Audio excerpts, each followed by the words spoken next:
আমরা সারাক্ষণই বলি, আমি তোমার বন্ধু, ও আমার খুব কাছের বন্ধু, ওকে ছাড়া আমার চলেই না। কিন্তু কখনো কি সত্যি ভেবে দেখেছেন বন্ধুর আসল অর্থ কি? বন্ধুত্বের প্রকৃত সংজ্ঞাটা কি? চলুন একটি ছোট কিন্তু বেশ গভীর একটি উদাহরণ দিয়ে বুঝিয়ে দেই। একটু খেয়াল করে দেখবেন আপনার জীবনের সাথে মিলে যায় কিনা। ধরুন আপনি একটি আড্ডায় উপস্থিত, আপনার বন্ধু সেখানে নেই।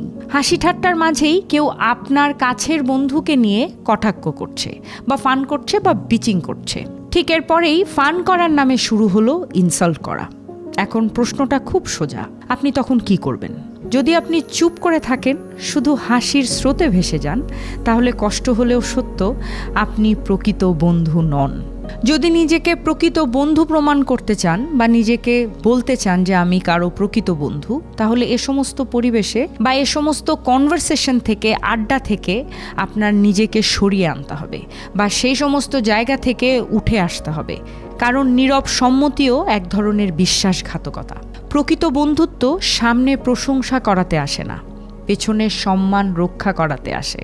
যেদিন আপনি আপনার বন্ধুর অ্যাবসেন্সেও তার পাশে দাঁড়াতে পারবেন, সেদিনই আপনি বুঝবেন বন্ধুত্ব মানে আসলে কি।